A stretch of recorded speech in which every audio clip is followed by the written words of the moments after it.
A very good afternoon. It's just gone midday. I have to be perfectly honest with you. I've absolutely no idea where Russell is. Isn't this extraordinary? I mean, you'd never know it was a live program, would you? The fact that it's just gone midday, we do this show every single week, and he's nowhere to be seen. Now, naturally, I hope he's okay, but I didn't actually have time to call him beforehand, if I'm perfectly honest with you, so I'm not actually sure where he is. Terribly sorry about that. Anyway, a very good afternoon. All the same, this is The Daily Show on Men's Radio with Phil Dave and no idea where, somewhere, possibly, somehow, Russ Kane. If I didn't know better, right, I would almost imagine that his internet's playing up again. But I thought he'd overcome all of that nonsense. Oh, hang on a second. Are you ready for this? Right? Some might say better late than never, but, you know, he's around, so let's put it that way. So it's fine. All good. Don't worry about it. We'll get Russ up in just a moment's time. We'll give him a chance to catch his breath. I'm going to be perfectly honest with you. He looks a bit disheveled. Am I allowed to say that? Sorry, I just did. Oh, sorry. Asa Don Brown says, good day, Phil. Well, good day to you as well, sir. Asa, it's very nice for you to join us all the way over there across the pond. Thank you very much indeed. I'm going to be perfectly honest with you. I was trying a little experiment because, you see, the software that we use to bring this program to you, this visual feast to your eyes and to your ears, is one called StreamYard. I have no problem whatsoever in mentioning them. You know, they do a reasonable job. Okay, don't get me wrong. We pay them for it, but it's fine, whatever. Anywho, they've just introduced a new feature, right? Now, this new feature means that we can play audio clips. And speaking as someone who works in radio, that's terribly exciting for me. And I was just playing around with that. So I'm going to be perfectly straight with you. That's what I was doing. Elizabeth Green says, hi, Phil. Hi, Elizabeth. Hope all is well with you. And Ian Foreman's gone a little bit religious and says, good Shabbos. So to those who don't necessarily speak Hebrew, good Shabbos is basically like just saying good Shabbat, you know, happy Sabbath. In other words, the Sabbath is coming. It's Friday evening approaching, that sort of business. Ian, same to you as well. Barry J. Allen says, hello, Phil. And Chantal Rickards, well, we always need you. Make no mistake. But for what it is worth, it looks like Russ is in the vicinity, so hopefully he'll get himself together very shortly, and I'm perfectly sure he will offer a tangible yet thrilling explanation as to why he wasn't able to join us on time. Though I do have to say, to be fair to him, normally, right, you can tell Russ looks a little bit frazzled, and if he looks frazzled, there's a very good reason for that. So I'm not going to take the proverbial too much, if you catch my drift, just in case there is something that is not worth taking the proverbial out of. But we'll get him here as soon as we possibly can. Well, look, coming up, it's a Friday program, which means it's a little more laid back than usual on MRS. We have a good old natter between us, maybe fool around a little bit. And then at past, the screen queen herself, yes, Chantal Rickards OBE, will be here and telling us exactly what is on the box for our pleasure and just a little bit of chill out time. I have to tell you, actually, I've watched more TV this week than I would normally. I'm not proud of myself. I know it's not ideal, but I did it all the same. And Robert Van Buren says, hello, Phil. Well, hello, Robert. Thank you very much indeed for joining. Okay, well, look, whilst we're waiting for Russ, I'm going to put this out there. I was going to put this to Russ, but, you know, I'll wait. It's fine. I am baffled by this week. Okay, it's been a very turbulent week in the world of politics. I mean, when is it not? But I'm absolutely baffled by the number of people who get so worked up about other people's situations and other people's backgrounds. Okay, so Julie says, hello, hope you are all well. I've got a horrible cold. Well, Julie, wish you a very speedy recovery. So here's what I was going to say. I find it absolutely staggering, the number of people who have lambasted in his, not even his first full week, but in his first few days as the new prime minister, the number of people who have lambasted Rishi Sunak for being a millionaire. I find this absolutely extraordinary. Please, can someone tell me, why does anyone get worked up about it? Why does anyone think it is any of their blooming business? And why on earth do they have a go at someone for being successful? I'm really, really confused by this. But anyway, that's what I was going to put. I was going to put that to Russ as well. You just used the technical word, and I didn't understand success. No, yes, what was that word again? What is that again? What? So what? Successful. That's the one. You got me, fella. I don't know what it is. I don't know Not what it is. much. My not apologies. I wasn't much. feeling terribly well. I'm all right now. I'm very sorry. That's okay. Are you okay now? Kind of. Yeah, of course. What the heck? Elizabeth Green says, I'm watching in the sunshine here in New York. Marvelous. No, she didn't write that at all. She said, I'm watching the sunrise here in New York. Oh, I can't read, can I? I think I'm watching the sunrise here in New York. Oh, that's it. Yeah. That makes much more sense. I didn't think there was much sunshine to be seen in New York. There's a moan from your mother. Oh, I'm in trouble again. Hello, Phil. That's how she talks. That's how Linda talks, by the way. Hello, Phil. I haven't seen you in ages. Sorry. You've moved out and you've forgotten her. You've dumped her. Mind you, they've let your room out to 13 people. So, they don't care. Let's be honest. Your room's gone. It's not my fault. Right. Can you imagine I've got the wrong date, Shay. Have I got the wrong date? What's the date today? 20. Oh, why is that? You're absolutely right. How did that happen? God, oh, dear. That's me. That's me. Yeah, look at that. Oh, whoops. We'll sort that straight away. I'm doing that immediately. You're doing that. Splendid. There you go. The banner's gone. We're just trying to fool you, you see. To see how much attention people actually pay. We're trying to make you feel younger. Well, quite. Absolute freaking chaos. By about a week. This is great. Now something's come up on my screen that I have no idea what the hell. Go away, idiot, stupid thing. What's extraordinary? Hang on a second. Mother, who on earth are you aiming that at? That's a bit personal. What's wrong with you? Oh my God. What the hell? My entire... HOMO. Oh, house of multiple occupancy. I thought she was saying homo. I thought, hang on a second, that's a bit rude. Bloody hell.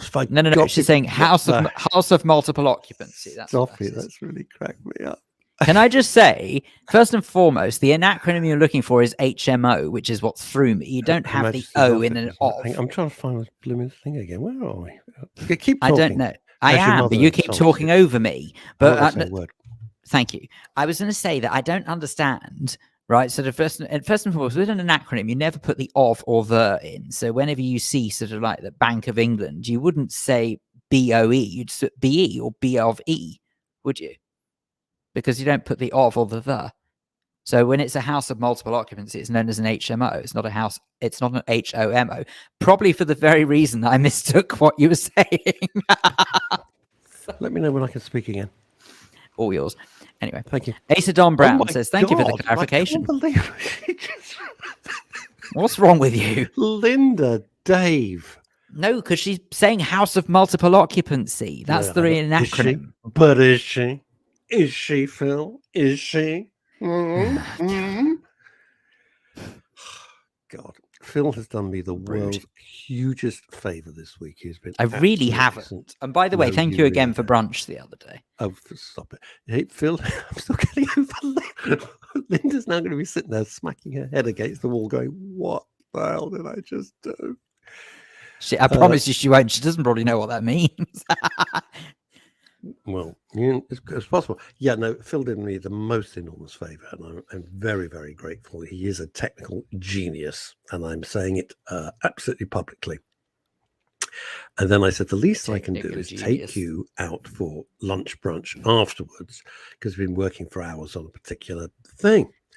And so normally we go to somewhere, quite nice. There we are, McGuigan Norman.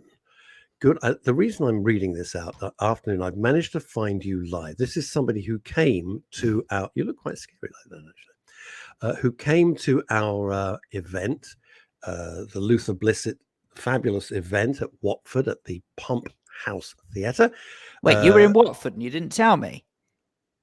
I did tell you. I don't think so. I live in Watford. I said there was an event. I advertised it and everything. And he was there and he really enjoyed the event. And we're going to try and roll them out over the next, in 2023. Hey, look at this. Went to my hand. I'm in trouble. You're in trouble now. What's the matter? My mother's having a go at me. Don't be ridiculous, Phil. And that's got 2 exclamation marks if you're listening on Deluxe Radio. So now I know I'm in trouble.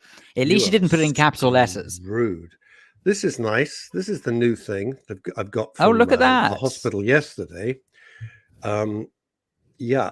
And here's the good news. It's permanent. Oh. Yeah. I was hoping it would repair. it ain't going to repair.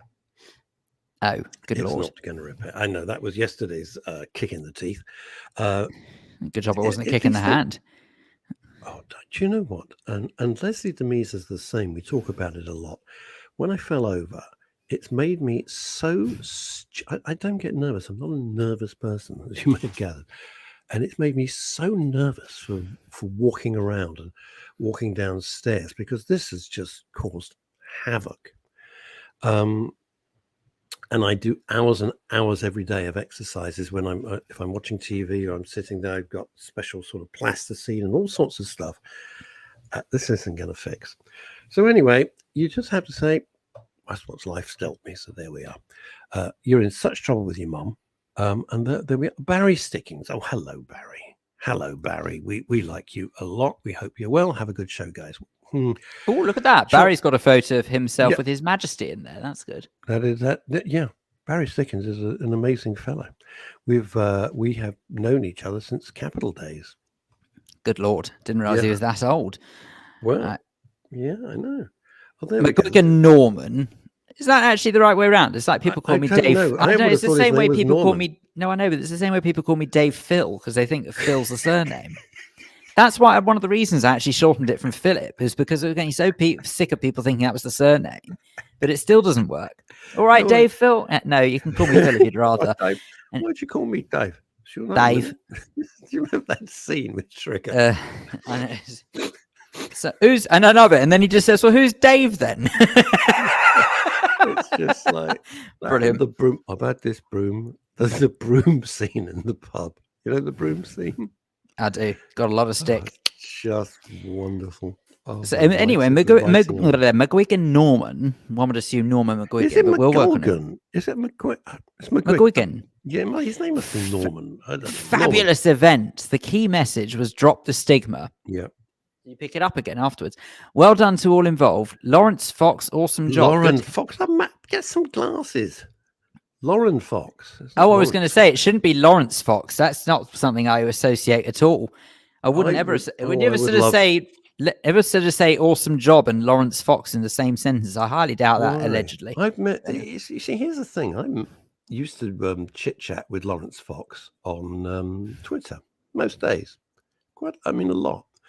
And then I was invited to his album launch, which was in a very small venue in the Groucho Club in Soho, in a small room. It wasn't like you.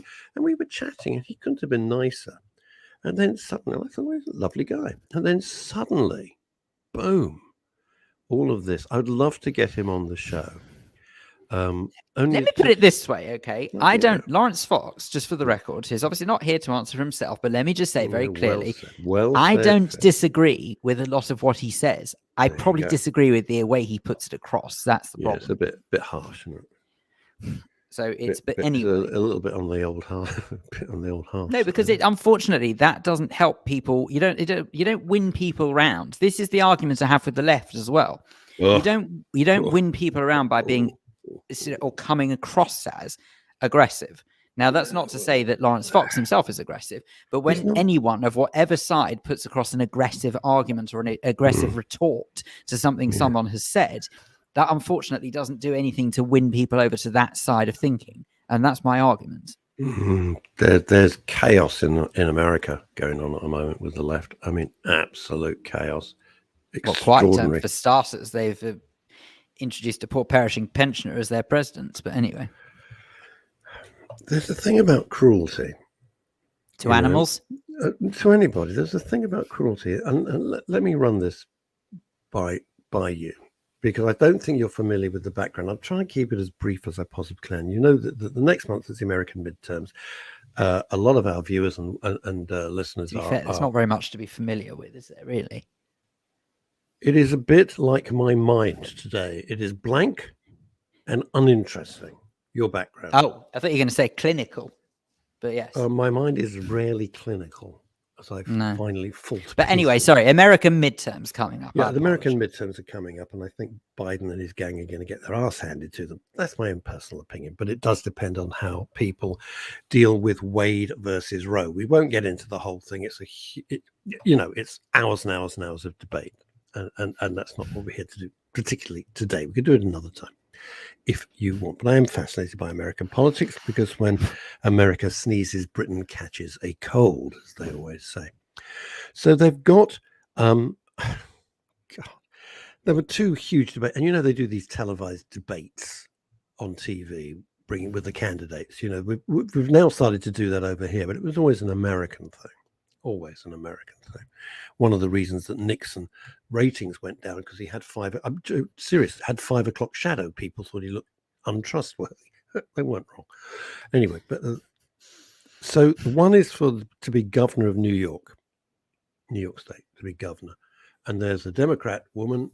That's all you need to know, and a Republican guy, and the woman turns around and says, "Well, I don't know why you're so obsessed with jailing criminals." And the guy says, "Because you're not." New York has gone down the toilet. Elizabeth Green lives there, and New York, it's just extraordinary. And then there's another one where there's a big Senate race, and they do the Senate debate. Now, the man that the Democrats are fielding has had a stroke. Not a joke, not making light. He has had a stroke. To say that he was genius. What? You're not going to make a gag about someone having a stroke, are you? Not even I would go there. Did you? Well, no, I didn't. No, it depends. No, it depends how many. No, it depends how many he's had. Because if he's had 2, then I might be tempted to say at the 3rd stroke. Explain that to the Americans, because they won't get it. The time sponsored by Accurus. Yeah, if anyone ever used in the UK, if anyone ever dials the speaking clock in this country, they used to dial 1, 2, 3. I think you still can dial 1, 2, 3, and it would give you an accurate assessment. It would give you an accurate reading of the time according to the Greenwich Mean Time, Greenwich Peninsula.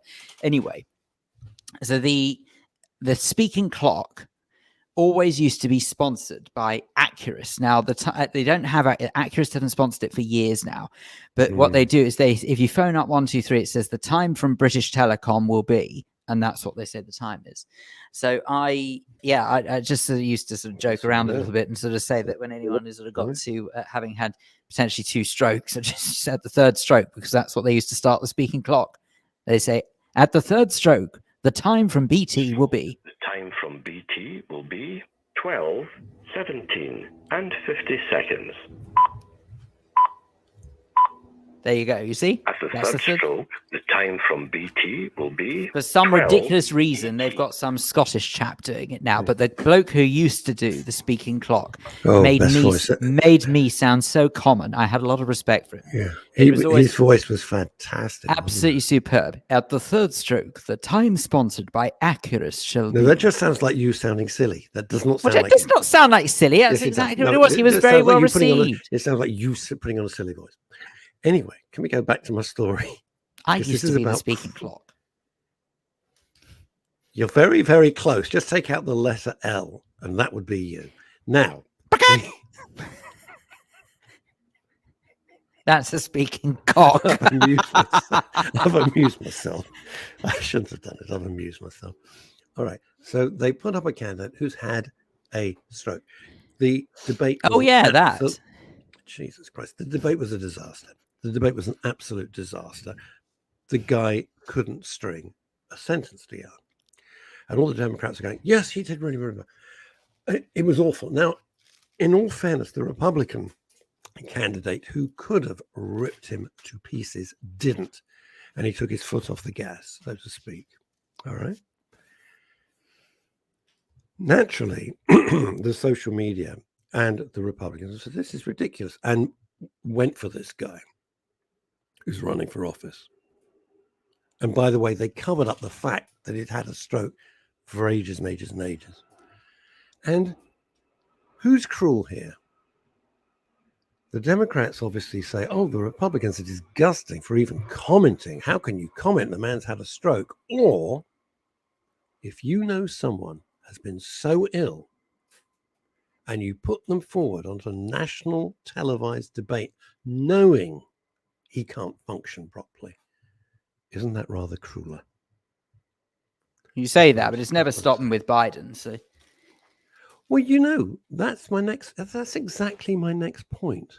This isn't a political show, it's just what we talk about. But you're talking about mental health. Here is a man, I'm sorry, he is clearly, look, my mum had Alzheimer's for 16 years. It's not something I don't know about. I wish I knew nothing about it. My grandmother had it, and mum suffered for 16 years. All the signs are there. All the signs are there. And can we just say, by the way, that is hideously sad. It's not about trying to rip apart and play to someone's weaknesses here. No, it's very, very sad to think that that is potentially happening to President Biden. But at the same time, you also have to think of his position that he holds and whether or not it is A, fair, B, secure, or C, just right, having someone who is in that position in the White House. Phil, it's none of those things. I don't think the guy's not competent, but as everybody says, Obama's still running things. You've still got Obama's team behind. You don't see them, but that's life. You know, the people you think are running things, they're not running things. They're front people puppets. For heaven's sake, Emma Webb, honestly. What she said, what has gone on here? Sorry, I'm late. Just finished my Friday Open University session. Sociology principles today. Ooh la la. Hope, love, and hugs, Russie, Phil, and all. Emma, thank you. You're very kind. But honestly, I think you need to tell the Open University they can wait. Some things are just more important. No. Phil, does she have a note? Does she have a note? Has she got a note from her tutor? Well, quite. How do we know she hasn't been down at Mackie D's just hanging out with her pals after school? Yeah, I'll say. We don't know. Used to be the Wimpy Bar. Does the Wimpy Bar still exist? No, Wendy's has just made a comeback, but I don't think Wimpy Bars. Wendy's was a step up from Wimpy. I can't eat fast food. It just kills me. It makes me feel so horribly ill. Oh, this is so true. Azadon Brown. Our current political system reminds me of the movie Wag the Dog. Oh, God, yeah. I mean, it is. It's just horrible. What we got here? Too right. Mia McDonald's, no thanks, boys. Good work, Emma. Couldn't agree more. Mia McDonald, no thanks. Don't get me wrong. I understand some people see the appeal in McDonald's, and good luck to them. Why not, indeed? And if actually, I have to confess, it was only a couple of weeks ago that someone actually sort of said, well, let's go and get some food. And the only place that was open was McDonald's. And they did indeed actually buy me a veggie burger. I have to say... Have you been clubbing? I might have been. You've been out clubbing, haven't you? Anyway, the point is, I just said I'd been out. I didn't say where to. The point is that it's not completely and utterly my type of cuisine, but good luck to anyone who finds the appeal. Has anyone used the word McDonald's and cuisine in the same sentence ever? No, but they've used cordon bleu. So. Oh, that's very clever. I thank you. That's very, very, very clever. Yeah, this is good. Here we go. Would you like to read this? I've got to do something. I am so sorry. I'm going to take myself away just for a sec. And you're going to be fabulous. Unbelievable. He's late for the show. Oh, gracious me. Right. Anyway. All right. So this says from Ramsey, by the way, if you're interested in the current political temperature, I'd highly recommend the series of programs on ITV by their reporter, Robert Moore, who won an award for his coverage from the Capitol during the 6th of January 2021 insurrection. I'll try and find the link. I caught one program and it was enlightening. So, of course, this is the Capitol riots over in Washington. So thank you very much indeed for that, Ramsey. There you go. I have no idea where Mr. Kane's gone. Honestly, he's flip-flopping about all over the blooming place today. But look, hopefully he's okay. Sorry to hear it wasn't very well. I did say, didn't I? I told you before there may be a very valid reason as to why he was late. And now I just feel guilty because I'm sure that we all knew he wouldn't miss this anyway, really. I mean, he really cares about this program a lot. I can give or take, but he really cares about it. I'm joking. I'm kidding, of course, obviously. Thank you very much indeed for that, Ramsey.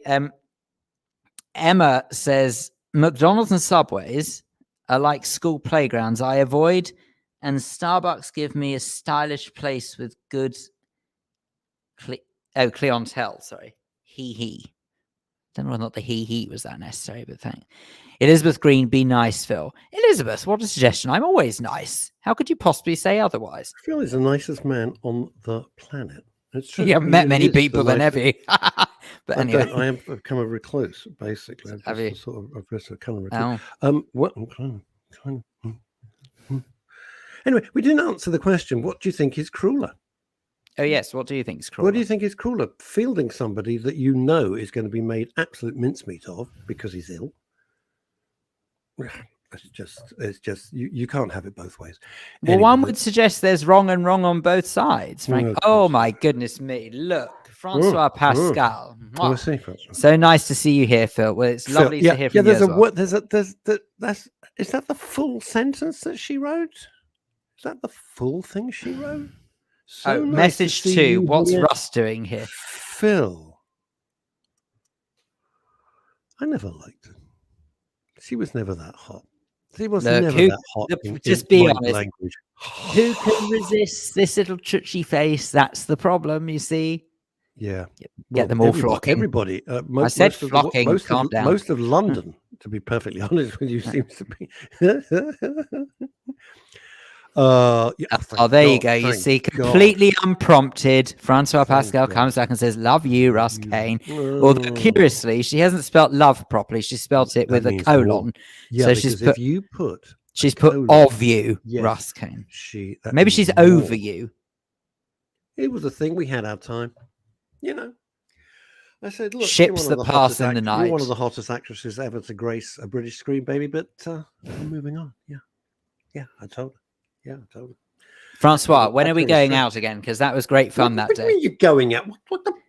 Are you dating Francois Pascal now? Have you told your Dating mother? Francois Pascal. Don't be ridiculous. And Francois is way too good for me. Out No, your league, I'm boy. talking. Out your league. I'm talking about there was a You're rather more Katie splendid Price. barbecue that we might have all gone to. Unfortunately, you weren't able to go. No, but- I don't go to social events like this. It's very sweet to get the invitation, but I don't go to things. I just don't do it. No, I know you're like royalty in that sense. No, I'm not like But- that. I turned down dinner at the House of Commons the other week. It's just not. Didn't want to do it. I said no, thank you. Are you sure it was the House of Commons and not just a common No, house? actually, it was the House of Lords. I beg your pardon. I was invited to dinner gracious at the me. House of Lords, and I said Turned no, down the opportunity for an afternoon nap, did we? Oh, I see. Dinner at the House of Lords. You're assuming they're all asleep. Yeah, that's what they usually are. Oh, to be look, fair. she's talking about your love life. Look Phil, at that. You that see? was great. That was great Hang on. fun. We'll go That out was great soon. fun. She's talking about your love life, and we were ever since he's got his own place. He is like a love machine, ladies and gentlemen. That was great fun. There was literally nothing funny about that statement. Thank you very It was much hilarious indeed. to me. It was hilarious to me. It wasn't funny to you. No, Obviously. it wasn't. But for some ridiculous reason, the person who I consider to be the bastion of sense and good grace on this program was also laughing as well. She Chantal, was, 'cause could she's you? the best? Because she's great. Because she's the How best. could you? Then. Crying out loud. There I'm we go. Most You abused. see? This is terrible. But anyway, Chantal now is, look. Chantal is our touchstone for all things brilliant. Oh, I have to tell That's what you, she is. we are in for a treat today. Are What's you that? ready for this? Why am Yeah. I going away? Because after a long anticipated absence, Yeah. there is a feature. Well, I say feature. There's something that's returned. It's basically this.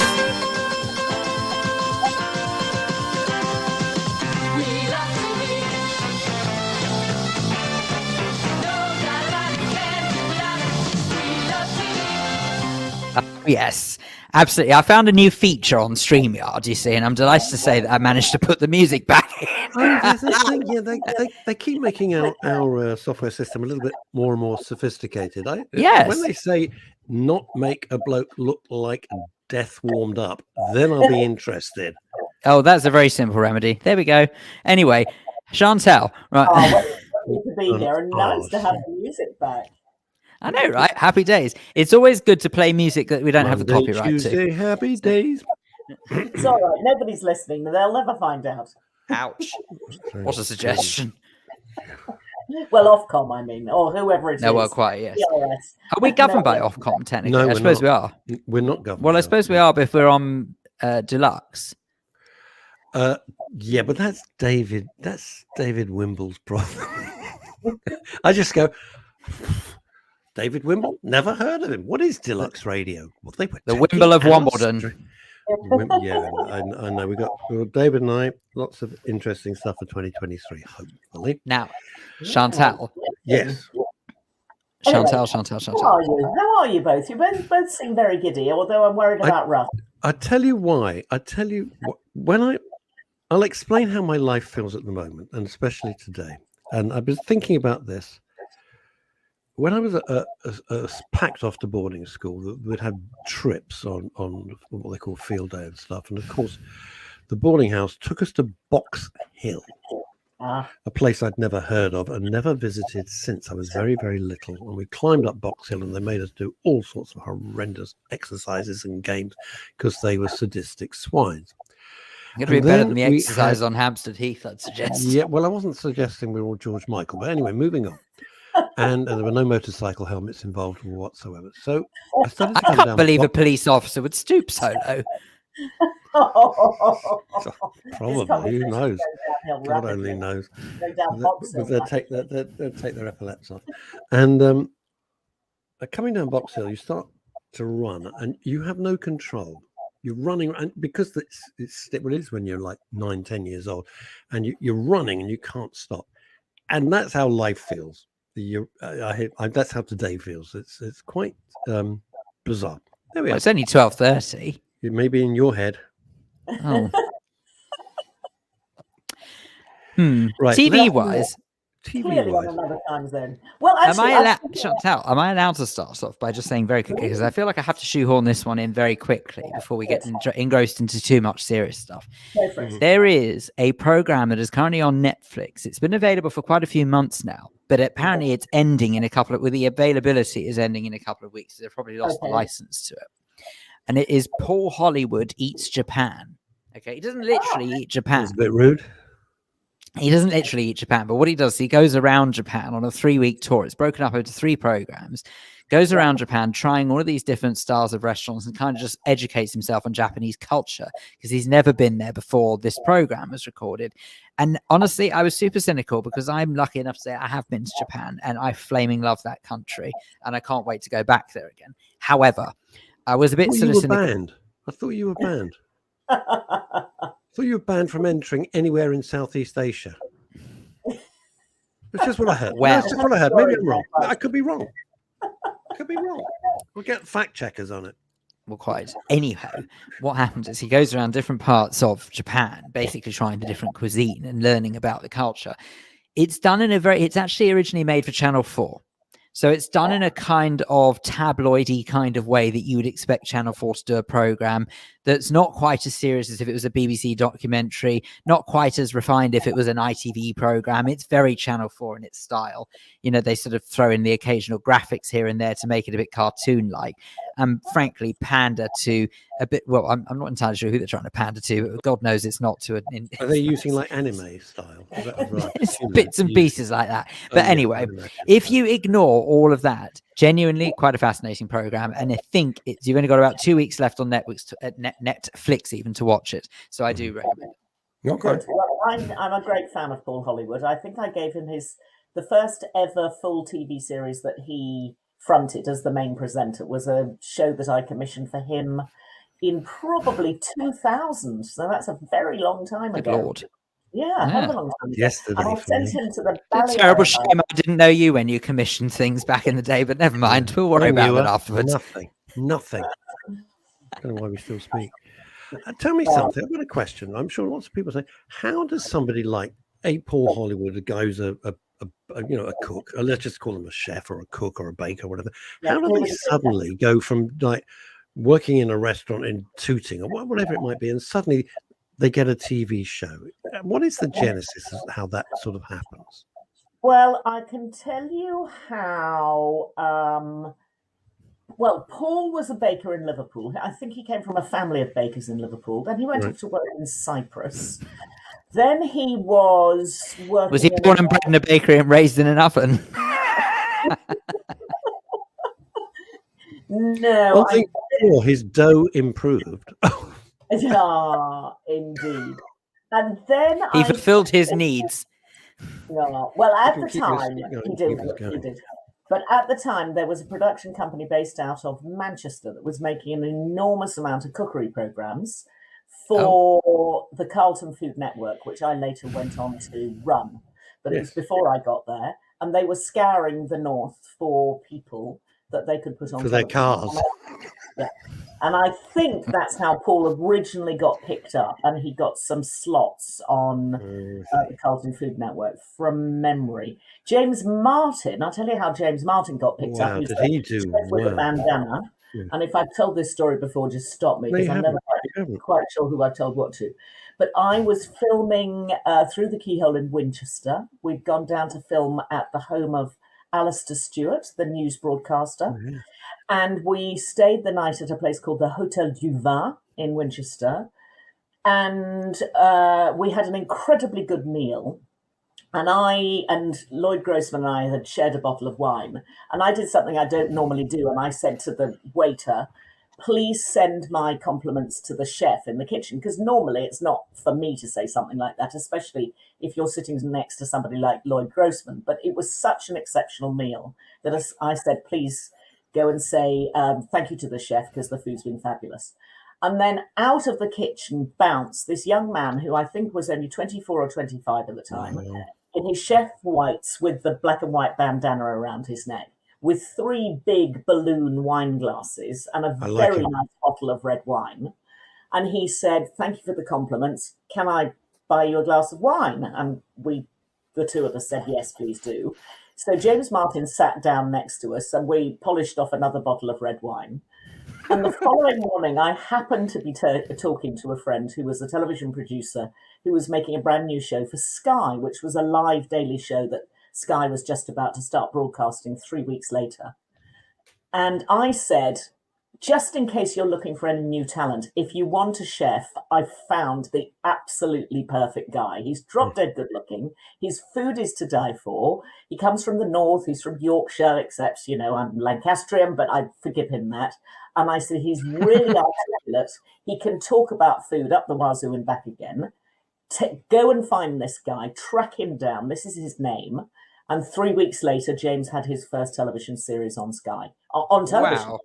So I tell you something, James Martin is a petrol head, as am I. So when I ran into him at a barbecue, and I'm yakking away, and we're talking about favourite cars. And I said, "Oh, my favourite car ever is the Mercedes-Benz 300 SL from about 1955, the Gullwing. For me, that is the greatest car ever." Yeah. And I said, "You won't believe this, James. I saw it in the Mercedes-Benz either museum or the Mercedes. They've got this huge display area." He went, "Oh yeah, that's mine. I lent it to them." Oh. I'm like, "You cook." Wow. The car, that car alone, just that car, is that's millions. And I felt such an idiot, and I went, "That's yours." So I couldn't get over it. It's fantastic. You've got a lovely extended garage that he's built at his home with his prized vehicles in it. Oh, I'd love to see that. Hint, love to see that. So James, if you're watching, he never misses the show. Never misses it. I watched The Northman last night. The Northman. God, it was about an hour too long, and I think boy, did it go on or what? Right. Anyway, but would you recommend it? No.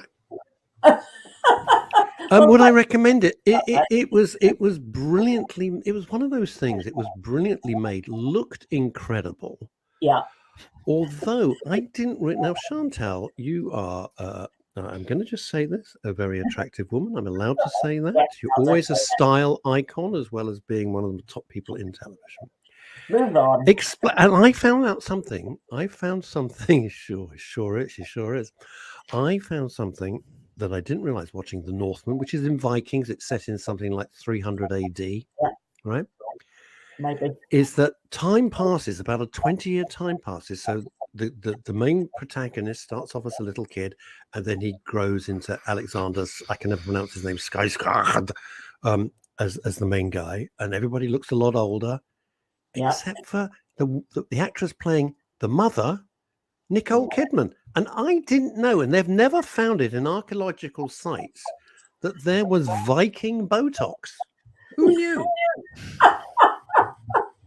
She doesn't age one. Everybody else has been grayed up and looks a bit, because a lot of time has passed. Like 25 years has passed. Nothing. She looks exactly the same in scene one as she does it. Right. Well, you may be it's educational. I cannot confirm or deny whether I think that she's had work, but there aren't many actresses in Hollywood who haven't, would be my take on that. But precisely. Do you also think, I cannot confirm or deny, that Big Ben was renovated for several years? That'll be you as well, wouldn't it? The scaffolding, we never saw it. We never saw that suddenly it looked like it had just been built.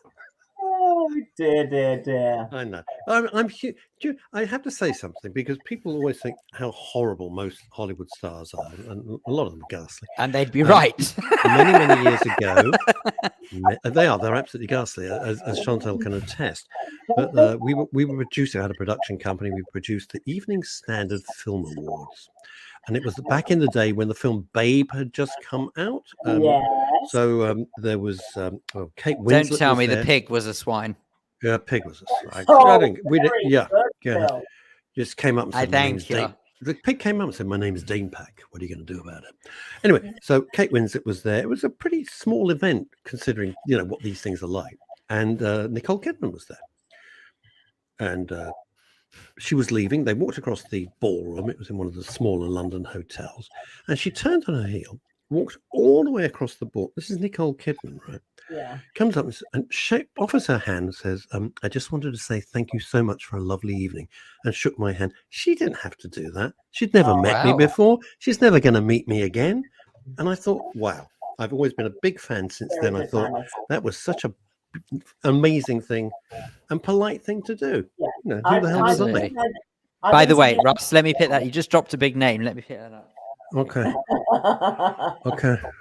I did. Well, I can only attest to her sense of classiness, or her real, style and classiness. Yeah. I interviewed her twice, and then I met her at another event at the Consul General's home, and she was nothing but delightful. Yeah. And she was just absolutely normal, funny, was as interested in you as you were in her. She's a very nice woman, actually. Yes, it is. The only reason we have conversations like this is because they never get a chance to say, I'm actually not what you read in the papers. I'm not that person, opposite of James Corden, obviously. But we'll leave that there. And he has apologized, by the way. No, Shantas.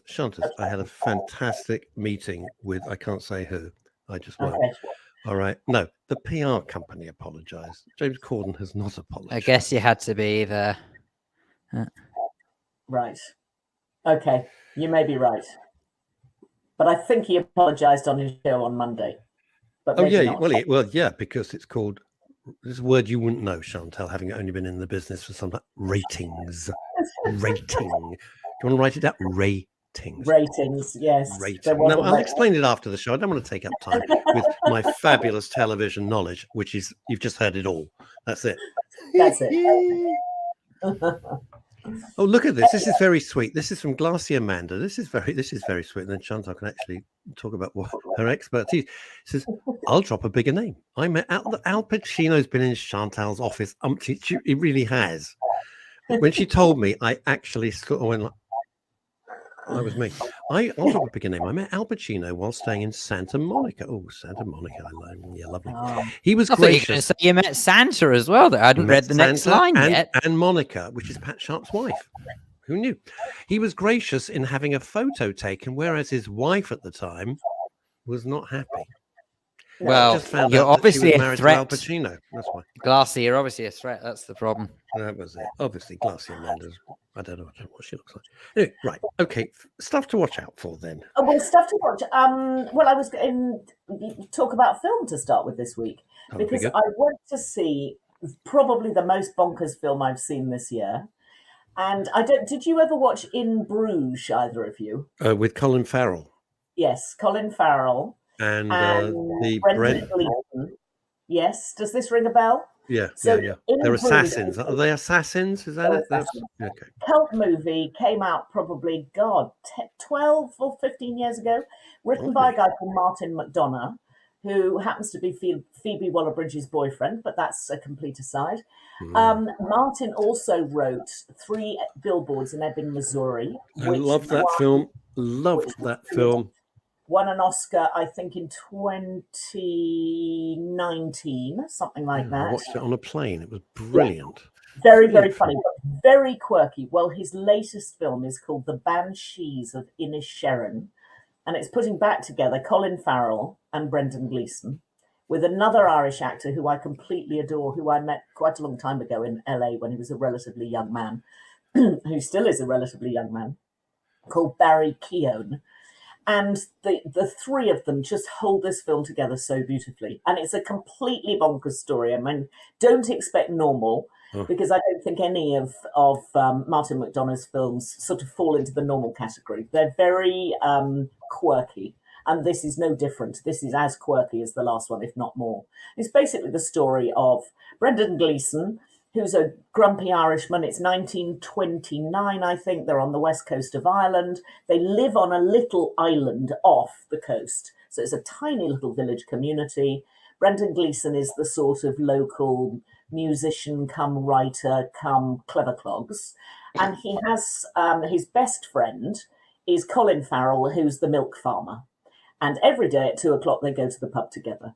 So the film opens, Colin Farrell goes to Brendan Gleeson's house to pick him up, to walk down to the pub together, and Gleeson won't come to the door, tells him to go away, and he's not coming to the pub.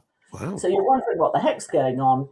Basically, in a nutshell, Gleeson is clearly disturbed by this stage, decided that there isn't much more of his life to go, and he's not going to spend it wasting his time talking to the milk farmer, who is a bit of a dullard. I mean, sweet and gentle chap, but, not very interesting conversation. So by day 2, he says, if you ever come round to my house again or ever speak to me again, I'm going to start chopping off my fingers one by one. And then you go, okay, this film has taken a completely different turn from where I thought it was going to be. But it is so brilliantly written. It's laugh out loud funny in some places, and you're sort of worried about whether you should be laughing out loud. And who hasn't had a good chuckle about digit amputation? Honestly, who hasn't had a good old laugh? But it's black humour, the very, very darkest black humour. But how long before we're not allowed to say that? Oh, yes, dark humour. We're allowed to say dark humour. Oh, for heaven's sakes. I'm fairly sure you can still... No. Phil, I know it sounds completely stupid. I'm being sarcastic, and yet not. Well, yeah, I haven't even thought that, to be honest. There we go. I don't care. That's shocking. Honestly, Chantal, you are terrible. Don't care anymore. I find you really offensive. Yeah. I don't like your pronoun. It wasn't intended. But do go and see The Banshees of Inisherin. It's at the cinema. It's not anywhere else but the cinema at the moment. Is it not? No. Are you absolutely sure it's not on simultaneous release? I thought I saw it. I may be mad because I don't know what's going on in my life. I double-checked Netflix just before we came on air. And then you're probably right. No, then you'll be right. Maybe it's on Prime Video, but it didn't, and the reviews didn't mention that it was on anywhere but the cinema. But I could be wrong. And we apologise if we put you off your fish fingers for tea. It has been talked about as a potential best film at the Oscars. That's how highly prized this piece of film is. Colin Farrell, when he's miscast, is like you're sitting there going, "Oh Jesus, please let this nightmare end." When he was in Alexander, I thought it was terrible casting. I mean, it was just ludicrous. It was a huge, sweeping epic about Alexander the Great with Colin Farrell. Alexander the Great, I don't think used to hang out knocking back a pint of Guinness in the morning. So it was just useless and a terrible blonde. It was, and his mum was Angelina Jolie. Yeah, that looked realistic with an age difference of about 2 years. It was really silly. And when he's cast properly, oh my God, he's so good. Do you remember was it called Phone Booth? Oh, it was called Phone Booth. Oh, that was God, if you've never seen the film, I don't know if you can find it, called Phone Booth, about an obnoxious agent, aren't they all, in Los Angeles. And what happens? It's mostly set, and I know you're thinking, how could you watch a film like this in a phone booth? The drama, your stomach is knotted up. It's absolutely terrific. Yeah, it's cleverly written. Anyway, Banshees of Inisherin, definitely good call, that film. you'll have to get out your £9.99 or whatever it is to go to the Odeon, because I don't. How busy? A question, because I don't go to the cinema because I can never find anything that I think I've got to see on a big screen. How busy when you go are the cinemas? I'm really curious. Not very busy at all. No. I mean, I think I went to see Banshees on Monday night, and it was probably about a third full. Wow. So I have to say, it's a shame that you talk about now that it cost £9 to go to the Odeon. Whatever happened to the days when it was a nickel Odeon? Ah, indeed. But for those that haven't been to the movies recently, it's always cheaper to book online than it is to buy the tickets at the cinema. And Mondays, often you can get movies for, £6.99 for any movie that you want to go to. So there are lots and lots of deals at cinemas these days. Here's a question for you, because you're so literally well placed. I know we always laugh; it's all very frothy, but you are like one of the most senior people I've ever met. You also happen to be one of the most charming people I've ever met, and everyone forgets your the patina that you have of your career. And then there are those of us who've seen the real side. I'm joking. Exactly. You are never ever going to West London, boy. You are never coming to dinner. That's never happening now. You can sit outside the locked gates and cry. How are cinemas going? Serious question. How are cinemas going to survive? Oh God, we could. I don't think they will. I actually don't think they will. I think because of it's just a quick theory, a thumbnail theory. I think the pandemic derailed people's lives so deeply they got out the habit. Yeah. And they're so used to just watching stuff on Netflix, Amazon, BBC iPlayer, whatever it might be. I don't know. Do it. I mean, I think cinema will survive, to be honest, because actually I love the cinema experience. I love sitting there with an enormous screen and fabulous sound. Yeah. I think it's fantastic. It's another, it's spectacular form of entertainment, like the theatre. I don't think the theatre's ever going to go away. You're not going to go different home audience, though. But do you know what? Genuinely, this is how I think cinemas could survive. Lower your blooming prices, seriously. They've got to make some money, Phil. No, I'm not saying they don't have to make money, but it doesn't make sense. Put the prices high. What are you going to do? You're going to attract the minority to come to the cinemas. If you put the prices low enough so everyone can afford, let's just say you do £2 a screening, I guarantee that screen would be full. Yeah, guarantee it. Cineworld in Wandsworth did that about 8 weeks ago, Phil. For one Saturday, everything was £3, and every single seat in every screen for the entire day was sold out. Oh, wow. I stand corrected. You're absolutely right. It's just common sense. I'm not being funny. If you make it affordable to everyone, because the problem is, here's my theory anyway. You make a cinema ticket so expensive. Who's it going to appeal to? It's going to appeal to the wealthier in society who have got money to burn. Those individuals who have money to burn also have money for other activities as well. For example, they may have money to even have a cinema room of their own, so they don't need to go to the cinema. If you make it so that, and it's exactly what a cinema was originally designed for, was it was supposed to be so that those who maybe couldn't afford certain luxuries in this world would be given the chance that they might not be able to go to afford the theatre, so they could go to a cinema screening instead and have a bit of a night out. Put those prices right back down again, so that they are affordable to the masses, and it just stands to reason people will flock over there. Yeah, on the plus side, the twins, who are now 24, both of them. Yeah, it's amazing. I don't know how that worked out. They're both 24. What a coincidence! They both go to the cinema when there's something that they particularly, because they're both film nuts, but they're very, very particular about what they want to see, and they will only see certain things in the cinema, although the things that they're watching are getting fewer and fewer. Oh, really? Because, like, for example, and here's an interesting little thing. I sent an email, as you do with your children. Why talk to them when you can send an email? Obviously, it saves a lot of time. And I've spoken to them before, so I'm missing very little. And they, I said, "Oh, so and so has just been confirmed he's going to appear in the new Marvel universe." They said, "Oh, we're done with Marvel. That's it. We're done." Oh, okay. And they're done with Star Wars. I mean, they were way done with Star Wars years ago. So it's kind of interesting how these things, trough and fall. Well, I think that their age, they're probably moving out of that space, to be honest. I mean, it's not. And they like for example, the Northman twin Twin 2, I had to think about that. Twin 2 went to see that because he's a huge fan. He will follow a director's work, or he will follow a writer's work. Yeah, oh God, if you ever met him, they would just talk to you in depth. Or they like the lighting, or they really dissect it. So the Northman they would go because they went to see the Lighthouse, for example, which is the same director. Tell the Everyman Cinemas about they're offering. Now, hang on a sec. Do you know? I was going to say with the Everyman. Funnily enough, Elizabeth Green, I reckon that is actually one of the few exceptions, and I tell you why. I think Everyman's an exception. I think IMAX is an exception because each of those cinema companies offer a unique experience. So I think it's very, very different to accuse Everyman or IMAX of being overpriced because they're different. You're talking about an everyday cinema chain such as View, Odeon, and all of the others, Cineworld, all of those that offer everyday experience in the cinema.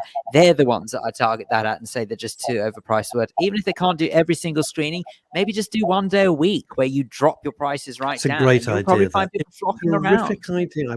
I actually would not have thought of that. It's very, very good. Well, don't forget, I think that we've still got Orange Wednesdays, which I think compare the Market Wednesdays or something like that. It's Meerkat Movies. Philip Schofield Thursdays. That's it. Meerkat Movies. I knew it was one of those things. It's Philip Schofield Thursdays. But even then, Chantal, the problem is that's 2 for 1. So you're still talking about even 2 for 1. You've got to have 2 people who want to go for that experience in the first place to actually make it worthwhile. And even then, it's assuming that the price dips something below £5 to make it even remotely worthwhile, and it might not. A lot of cinemas don't really dip much below £10 a ticket now.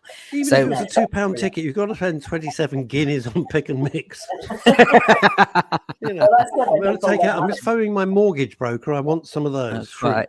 I want the sweet shrimp. Oh yeah, all right, I can afford it. Well, I think that's a simple answer as well. Is that although I understand why cinema chains again try and claw back money when they charge a fortune for the popcorn, let's be honest, and why the hell they have to dish them out in buckets that you take to the seaside? Because they follow the American model. Because they follow the American model. It's not part of British culture, nor do they need it, nor would they. They just don't. They shouldn't grump when people bring their own food and drink it. And that's all I'd say. I thought it was a bit annoying when I went to the cinema with you and you brought a barbecue.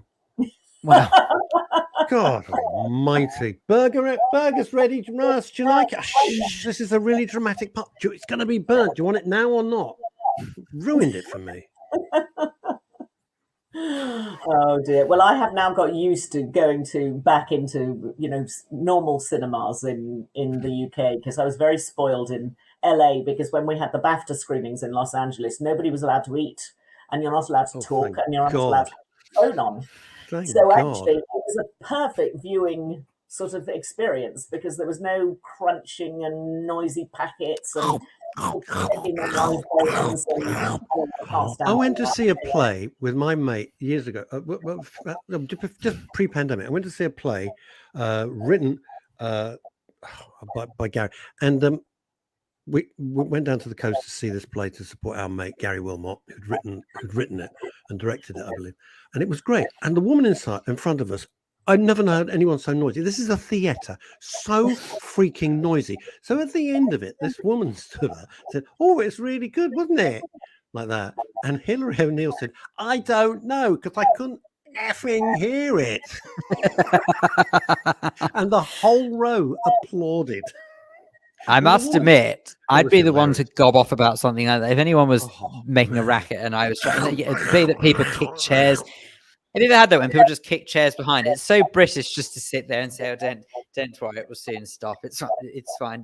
It's all good. I don't mind sitting in just for a bit long, putting up with people just kicking a chair like this." And in the end, it just builds up and up to the point where I just turn around and I don't care how old or young they are, don't kick the flaming chair in front of you. It is so blooming annoying. Anyway, quick fire. It's straight off to A&E for Phil. When the father takes exception. Right. Quick fire. Probably the right phrase for that. Take a look at the 3-part documentary series on Elon Musk on BBC. They've got the order wrong. Episode 2 is much, much better and much more interesting than episode 1 and tells you much more about his early life. But actually, it's a fascinating documentary series about the man who's just bought Twitter for $44 of his $44 billion of his $221 billion. And he walked in carrying a kitchen sink. Yeah, exactly. Why, So still not broke. Why did he do that? Who only knows? Chantal, that's it. Thank you so much. As ever. Thank you very, very much. You're such a good sport. You really are. Thank you so much. Tolerate it very well. You really do. Thanks, everybody. I'll be back Monday, 12 o'clock with lovely weekend. Bye.